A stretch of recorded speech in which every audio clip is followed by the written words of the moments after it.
یہ بڑے عظیم یعنی اعمال ہیں. صبر کا اجر اللہ نے بہت بڑا رکھا ہے، بے تحاشا رکھا ہے. انما یوفی الصابرون اجرہم بغیر حساب، کہ جو صبر کرنے والے ہیں انہیں بغیر حد اور حساب کے اجر دیا جائے گا. یعنی جو صبر کا جو اجر ہے نا وہ ہمیں نہیں پتا، وہ بے تحاشا ہے. جیسے روزہ ہے، روزہ بھی صبر ہے نا، صبر کرتا ہے انسان کھانے پینے سے اور جو خواہشات نفسانی ہیں ان سے رکا رہتا ہے اللہ رب العزت کے حکم پر. الصبر علی اقدار اللہ، الصبر علی معصیت اللہ، یہ ساری چیزیں اس میں موجود ہیں. اس لیے روزے کا اجر کتنا ہے؟ الصوم لی وانا اجزی بھی، روزہ میرے لیے ہے اور میں ہی اس کا بدلہ دوں گا. یعنی کسی کو نہیں پتا، فرشتے کو نہیں پتا، تو اللہ ہی اس کا اجر دے گا کیونکہ اس نے صبر پایا. علماء نے لکھا ہے کہ صبر کی 3 قسمیں ہیں. کون سی 3 قسمیں؟ دو میں نے ابھی ذکر کر دیں. الصبر علی طاعت اللہ، اللہ کی اطاعت پر صبر کرنا. کیسے اللہ کی اطاعت پر کس طرح صبر کیا جاتا ہے؟ مثلا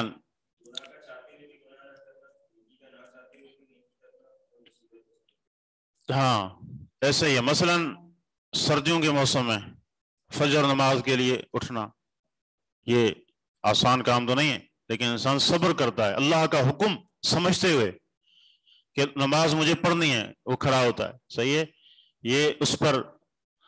اور اس کے بعد شدید گرمی ہے، ظہر کی نماز پڑھنے مسجد میں جانا ہے، تکلیف تو ہے، گرمی ہے، لیکن پھر بھی جا رہا ہے، اللہ کا حکم.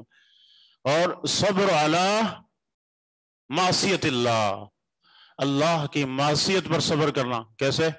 گناہ، بسا اوقات گناہ کے مواقع ملتے ہیں، کوئی دیکھنے والا نہیں ہے، کر سکتا ہے، لیکن پھر بھی وہ بچ جاتا ہے، اللہ کا ڈر ہے، صبر کیا اس نے.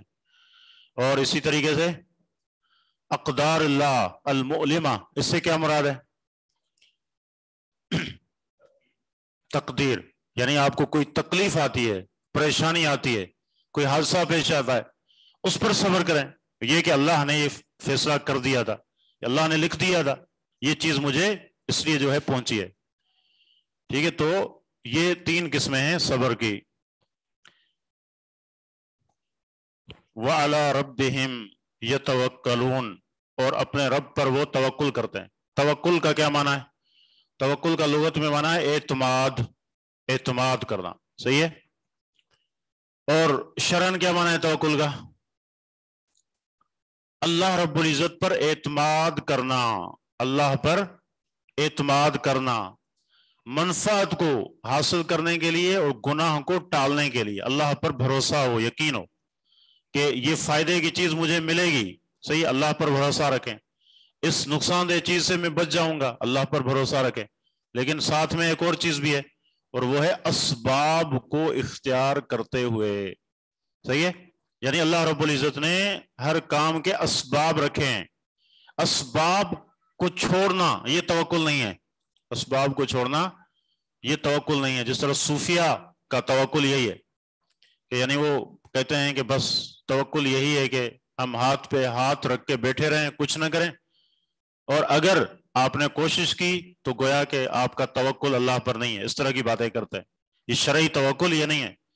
کیا دلیل ہے کہ اسباب اختیار کرنے چاہیے؟ یہ توکل کے منافی نہیں ہے. کوئی دلیل ہے؟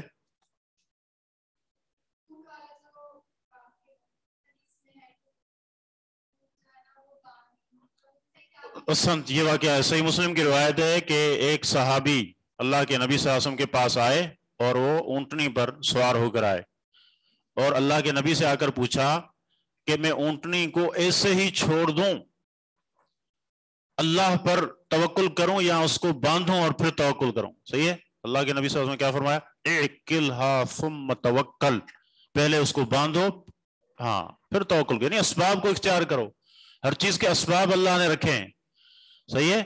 باقی ایسا نہ ہو کہ آپ اللہ کو بھول جائیں اور اسباب ہی میں پڑ جائیں، یہ توکل کے منافی ہے. توکل کا یہ مفہوم نہیں ہے. یعنی آپ کہیں کہ اسباب جائز ہیں اس کام کے لیے، میں اس کو اختیار کر رہا ہوں، لیکن یہ اسباب کارگر مفید تب ہوں گے جب اللہ چاہے گا. اگر اللہ نہیں چاہے گا تو یہ اسباب مجھے فائدہ نہیں دیں گے. یہ ہے توکل. اس طرح وعلی ربہم یتوکلون، اور وہ اپنے رب پر توکل اور بھروسہ کرتے ہیں. وما ارسلنا، اور نہیں ہم نے بھیجے، من قبل کا، آپ سے پہلے، الا مگر، رجالن، رجال رجل کی جمع ہے، جس کا معنی کیا ہے؟ آدمی. نوحی الیہم، ہم نے وحی کی ان کی طرف. اس کا مطلب کیا کہ انبیاء جتنے بھی تھے سارے مرد تھے، کوئی عورت نبی نہیں تھی. صحیح ہے. ہاں باقی یہ ہے کہ عورتیں یعنی اللہ کی صالحات نیک بندیاں ضرور ہوئی ہیں، جیسے مریم ہیں، امہات المومنین ہیں، دوسری ہیں، قیامت تک ہوتی رہیں گی. لیکن اللہ رب العزت کی جو حکمت ہے، جو مشیت ہے، وہ یہ کہ اللہ نے کسی عورت کو نبی نہیں بنایا. نبی جتنے بھی تھے کیا ہے؟ مرد تھے. تو کہا کہ نہیں ہم نے بھیجے آپ سے پہلے مگر مرد. نوحی الیہم، ہم نے وحی کی ان کی طرف.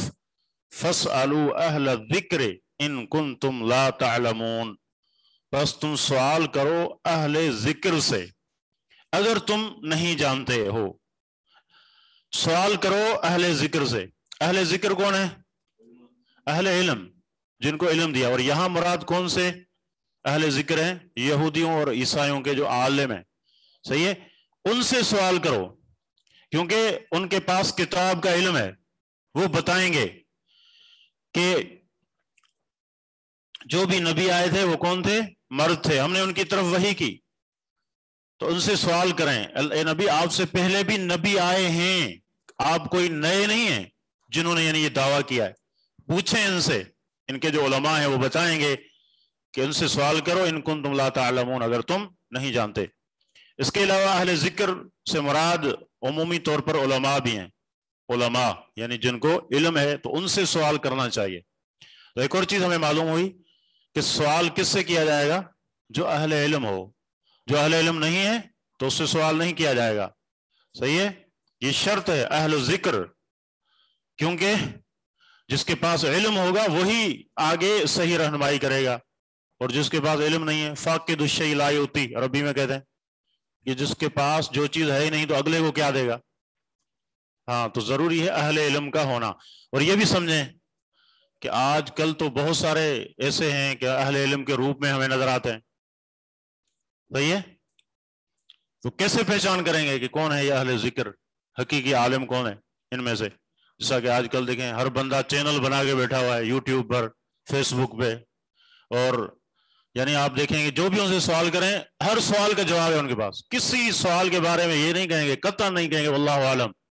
ہر چیز کا جواب ہے ان کے پاس، ہر چیز. حالانکہ سلف کا یہ طریقہ نہیں تھا. اور پھر یہ کہ خود اپنے آپ کو پیش کرنا کہ میں اہل علم ہوں، مجھ سے پوچھو. سلف کا طریقہ کیا تھا؟ وہ تو فتویٰ سے بھاگتے تھے، کوسوں دور تھے. یعنی جیسے صحابہ تھے، صحابہ کا منہج یہ تھا کوئی آ کر کوئی پوچھتا کوئی مسئلہ، ہر کسی کی کوشش ہوتی تھی کہ یہ مجھ سے نہ پوچھے، وہ کہتے تھے کہ دوسرے سے جا کر سوال کرو. لیکن یہاں تو اتفاق ایسے ہوتا ہے کہ کبھی جمعے کے بعد بیٹھنے کا اتفاق ہو جائے خطیب کے ساتھ، کوئی بندہ آ کے سوال کرے تو وہاں جو بیٹھے ہوں گے وہ اس جو خطیب سے پہلے بول دیں گے، پھر کہیں گے شیخ صاحب ایسا ہی ہے نا جیسے میں کہہ رہا ہوں. یعنی شیخ صاحب کا کام صرف یہ ہے کہ اپنی جو گردن ہے بز اخفش کی طرف اس کو ہلائے، یا ہاں کرے یا نہ کرے، بس آپ نے ٹھیک کہا، مستند ہے میرا فرمایا ہوا، بات ختم ہو گئی. تو یہ یعنی جہل ہے، یہ کوئی طریقہ نہیں ہے. امام مالک رحمہ اللہ کے پاس اندلس سے ایک آدمی چلا، اور کتنے سوال لے کر آیا تھا؟ 39 سوال تھے کہتے ہیں اس کے پاس. 32-33 سوالوں کے سوال جب ہوئے تو امام مالک نے فرمایا لا ادری، میں نہیں جانتا. کون کہہ رہے ہیں؟ امام مالک، امام دار الہجرہ. اور بہت ساروں نے اللہ کے نبی کی حدیث کا مصداق انہیں قرار دیا ہے، جس میں حدیث میں ہے نا کہ ایک وقت آئے گا کہ لوگ اپنے اونٹوں کو بھگائیں گے، مدینہ کا رخ کریں گے، اور مدینے کے عالم کو سب سے بڑھ کر عالم پائیں گے. کہتے ہیں اس سے مراد امام مالک ہے رحمہ اللہ. لیکن وہ کیا کہہ رہے ہیں کہ میں نہیں جانتا. اس نے کہا کہ میں اندلس سے آیا ہوں، اتنا دور سے آیا ہوں، اور لوگ جو ہیں منتظر ہیں آپ کے جواب کے کہ امام مالک کیا کہتے ہیں. آپ بتاؤ کہ میں ان کو کیا کہوں. کہا کہ انہیں جا کر کہنا کہ امام مالک کہتا ہے کہ مجھے ان سوالات کے جواب نہیں آتے. اللہ اکبر. تو بہرحال یہ بڑا المیہ ہے آج کل جس ہم دور میں ہیں. اللہ اکبر. جی یہ صحیح کہا کہ یہ بھی علم کا حصہ ہے، یعنی لا ادری. یہ سلف سے ہمیں یہ چیز ملتی ہے. جیسے ابن عمر رضی اللہ عنہما ہیں تو انہوں نے کہا کہ علم تین ہیں. علم تین ہیں. کون سے؟ کتاب ناطق و سنت ماضیۃ، اور تیسری چیز لا ادری. لا ادری، قرآن، حدیث اور لا ادری، یہ بھی علم ہے. یہ بھی علم ہے. تو بہرحال اہل علم، اور اہل علم کی پہچان کیا ہے؟ اہل علم معروف ہوتے ہیں، یہ بھی یاد رکھیں. اہل علم کیا ہوتے ہیں؟ معروف ہوتے ہیں. ان کے مشائخ معروف ہوتے ہیں، انہوں نے کہاں سے پڑھا یہ بھی معروف ہوتا ہے. اور ہم جو ہیں صرف لفاظی میں آ کر فیس بک پہ کسی کی ویڈیو آ گئی، ہاں کسی کا بیان آ گیا تو ہم نے کہا کیا اس نے بیان کیا ہے، فوراً کہیں گے کہ علماء تو ایسا بیان ہی نہیں کرتے جو اس حضرت نے کیا ہے. یہ کیا بات ہوئی؟ یہ کون سی تعریف ہے؟ یہ کوئی تعریف نہیں ہے. اہل علم وہ ہے کہ جس کا اہل علم تزکیہ کریں، بتائیں کہ اس کا علم جو ہے کیا ہے، موثوق ہے. ابن سیرین رحمہ اللہ کہتے تھے کہ ان هذا العلم دین فانظروا امن تاخذون دینکم. صحیح مسلم کے مقدمے میں ان کا یہ قول موجود ہے. وہ کہتے ہیں کہ یہ علم جو تم لے رہے ہو یہ دین ہے. تم دیکھو تو صحیح اپنا دین کن لوگوں سے لے رہے ہو. مجہول لوگ ہیں، پتہ نہیں کہاں سے آئے، ہاں کہاں سے انہوں نے پڑھا، کوئی چیز معلوم نہیں ہے. بس یہ ہے کہ اس نے بات بڑی اچھی کی ہے. اچھی بات تو بسا اوقات شیطان بھی کرتا ہے، نہیں کرتا؟ شیطان کی کون سی اچھی بات ہے؟ آیت الکرسی اس نے بتائی دی. اللہ کے نبی صلی اللہ علیہ وسلم نے یہ نہیں کہا کہ شیطان سے بھی استفادے میں کوئی حرج نہیں ہے، کبھی یہ بھی اچھی بات کرتا ہے. نہیں، کیا فرمایا؟ صدق وہو کذوب. یہ بات تو سچی ہے لیکن ہے پرلے درجے کا جھوٹا ہے. تو یہ یعنی ہمیں اس چیز کو دیکھنا ہوگا. صحیح حقیقی جو علماء ہیں جنہوں نے پڑھا ہے، علماء سے، معروف اداروں سے، ان سے اپنا ہم جو ہے تعلق جوڑیں، ان سے سوال کریں. وہ جواب کیسے دیں گے؟ رائے سے، قیاس سے، بالبینات والزبر. بالبینات واضح دلیل کو کہتے ہیں بینہ. بینات بینت ان کی جمع ہے، یعنی واضح دلیل. والزبر، اور زبر کسے کہتے ہیں؟ کتابوں کو. کتاب کے حوالے اور واضح دلائل کے ساتھ بیان کرنا، یہ اہل ذکر ہیں. جو صرف رائے اور قیاس سے بات کریں اور یہ کہے بس ہمارے مذہب میں یہی چیز ہے، آگے سوال کرنا حرام ہے، وہ اہل علم نہیں ہے. کیونکہ اہل علم کون ہے؟ جو دلائل سے بات کرتے ہیں، جو حوالے دیتے ہیں، دلیل سے. امام مالک رحمہ اللہ فرماتے تھے کہ ما منا الا راد و مردود الا صاحب هذا القبر. کہ ہم میں سے جو بھی ہے اس کی بات کو لیا بھی جا سکتا ہے، چھوڑا بھی جا سکتا ہے. لیا کب جائے گا؟ جب بالبینات والزبر ہو، یعنی دلائل سے بات ہو، لیا جائے گا. لیکن اگر اس طرح ہے کوئی دلیل نہیں ہے بات کی تو پھر کیا ہے؟ کہا اس کو رد کیا جائے گا. الا صاحب هذا القبر. اللہ کے نبی صلی اللہ علیہ وسلم کی قبر کی طرف اشارہ کرتے ہوئے فرمایا کہ یہ قبر والے ہیں جن کا یہ منصب ہے کہ ان کی ہر بات کو لیا جائے گا، کیونکہ وہ اپنی طرف سے بات نہیں کرتے، جو بات کرتے ہیں اللہ کی وحی کی روشنی میں کرتے ہیں. تو یہ یعنی طریقہ ہے بالبینات والزبر. وَأَنزَلْنَا إِلَيْكَ الذِّكْرَ. اور ہم نے اتارا تیری طرف ذکر، لِتُبَيِّنَ لِلنَّاسِ، تاکہ تو واضح کرے لوگوں کے لیے، ما اس کو، نزل الیہم جو نازل کیا گیا ہے، اتارا گیا ہے ان کی طرف، وَلَعَلَّهُمْ يَتَفَكَّرُونَ، اور تاکہ وہ غور و فکر کریں. اب یہ آیت دیکھیں، اس میں اللہ کے نبی صلی اللہ علیہ وسلم کا ایک منصب ہمیں معلوم ہوا، اور وہ یہ کہ اللہ کے نبی صلی اللہ علیہ وسلم ایسے نہیں ہیں کہ صرف قرآن دے کر ہمیں چلے گئے. اللہ نے ذکر نازل کیا. ذکر سے مراد کیا ہے؟ قرآن ہے. لیکن قرآن کی توضیح اور تفسیر، یہ کس کا منصب ہے؟ کہا آپ کی بعثت کا مقصد یہ نہیں تھا بس آپ پر قرآن اترے اور لوگوں کو دیں کہ یہ بس اسی کو پڑھیں، بلکہ لِتُبَيِّنَ لِلنَّاسِ یہ بھی ہے، تاکہ آپ لوگوں کے سامنے اس کو بیان کریں، اس کی وضاحت کریں، کیونکہ قرآن کریم کے احکامات مختصر ہیں، مجمل ہیں. اللہ کے نبی صلی اللہ علیہ وسلم نے عملی طور پر یعنی وہ ہمیں بتایا کہ قرآن پر عمل کس طرح کریں. یعنی آپ صاحب قرآن ہیں اور ساتھ میں کیا ہے، قرآن کریم کی عملی شکل بھی ہیں، عملی شکل بھی ہیں. قرآن پر عمل تب ہوگا جب اللہ کے نبی صلی اللہ علیہ وسلم کی سنت سے، حدیث سے جو محفوظ ہے بحمد اللہ، جس طرح قرآن محفوظ ہے اسی طرح وہ بھی محفوظ ہے. جب یہ چیزیں ملائیں گے تو پھر جو ہے آپ کا عمل ہوگا. ایسے نہیں جیسے کچھ لوگ آج کہتے ہیں کہ بس قرآن کافی، حسبنا کتاب اللہ، ہاں کتاب اللہ ہمیں کافی ہے. تو یہ فتنے ہیں جو ہو رہے ہیں. اور مقصد کیا ہے؟ مقصد یہ ہے کہ حدیث کو اگر جدا کر دو گے تو پھر قرآن پر عمل کرنا ممکن ہے؟ قطعاً نہیں ہے. کسی چیز پر عمل نہیں کر سکتے ہاں اس معنی میں. اسی لیے ام المومنین عائشہ رضی اللہ تعالیٰ عنہ سے جب پوچھا گیا تھا کہ اللہ کے نبی کا خلق اخلاق کیسا ہے تو کیا جواب دیا تھا؟ کان خلقہ القرآن، کہ آپ کا اخلاق قرآن ہے. کیا معنی؟ یعنی آپ قرآن کی عملی تصویر تھے، عملی طور پر ایک ایک حکم پر آپ نے عمل کیا. قرآن پڑھو، اللہ کے نبی کا اخلاق وہی تھا. تو یہ اللہ کے نبی کا منصب ہے. قرآن اور حدیث ہمیشہ ساتھ رہیں گے. یہ صحیح ہے. تو قرآن کو صحیح سمجھنا تب ممکن ہوگا جب صاحب قرآن کی حدیث کی روشنی میں اس کو سمجھا جائے گا، اور تبھی جا کے آگے غور و فکر والی بات پوری ہوگی. وَلَعَلَّهُمْ يَتَفَكَّرُونَ.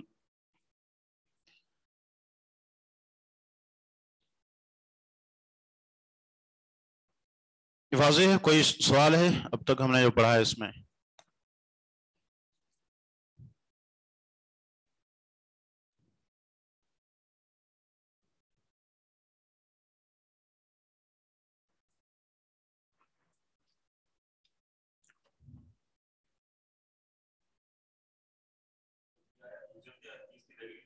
جی بالکل ہے، بالکل کوئی شک نہیں اس میں. کیونکہ یہاں دو چیزیں ذکر ہوئی ہیں. صحیح ہے. ایک ہے قرآن کہ ہم نے قرآن کو اتارا، اور دوسرا اللہ کے نبی کا منصب. یہ صرف یہ نہیں ہے کہ قرآن دے کر بس چلے گئے آپ. جیسے ایک ڈاکیا ہوتا ہے، ڈاکیا کی کیا ذمہ داری ہوتی ہے؟ کوئی خط وہ لے کر آتا ہے، آپ کو دیتا ہے، بس اس کا کوئی ابھی آگے عمل دخل نہیں ہے. اللہ کے نبی صلی اللہ علیہ وسلم کیا ہے؟ آپ صاحب قرآن ہیں. آپ نے جہاں قرآن دیا تو ساتھ میں اس کا بیان. جیسے قرآن دوسری جگہ بھی اللہ نے ارشاد فرمایا کیا؟ فَإِذَا قَرَأْنَاهُ فَاتَّبِعْ قُرْآنَهُ ثُمَّ إِنَّ عَلَيْنَا بَيَانَهُ، کہ جب ہم آپ کو پڑھائیں، جلدی جلدی نہ پڑھائیں. صحیح ہے. اس قرآن کو یاد کرانا ہماری ذمہ داری ہے، اور اس کے بعد اس کا بیان آپ سے کروانا یہ بھی ہماری ذمہ داری ہے. یہ اس معنی میں جس طرح قرآن اللہ کی وحی ہے، اس طرح حدیث بھی اللہ کی وحی ہے. ان میں کوئی فرق نہیں ہے، عمل کے اعتبار سے کوئی فرق نہیں ہے. جس طرح قرآن پر عمل کرنا واجب ہے، اسی طرح اللہ کے نبی صلی اللہ علیہ وسلم کے فرامین پر عمل کرنا بھی واضح ہے. اللہ اکبر. ٹھیک ہے، میرے خیال میں آگے کچھ آیات ہیں وہ ساتھ میں ان کا ایک تسلسل ہے، تو ہم اس کو یہیں پہ روکتے ہیں. اگر کچھ چند منٹ ہیں ہمارے پاس، اگر کوئی سوال ہے تو ٹھیک ہے، ورنہ ہم یہیں پہ اس کو روک رہے ہیں.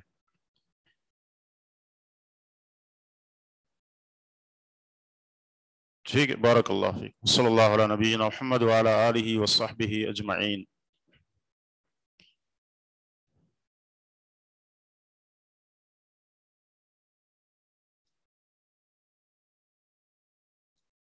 لَنُبَوِّئَنَّهُمْ، اس کے مادے کے بارے میں بات کی تھی نا ہم نے. یہ پوچھ رہے ہیں کہ دوبارہ اس کا مادہ بتا دیں. کیا مادہ بتایا تھا اس کا؟ بوّأ یبوّ، یہ باب ہے تو تشدید کے بغیر، ہاں، با واو حمزہ، بوّأ، اسی سے مبوّا، مبوّا کہتے ہیں ٹھکانے کو. تو با واو اور حمزہ یہ اس کا مادہ ہے.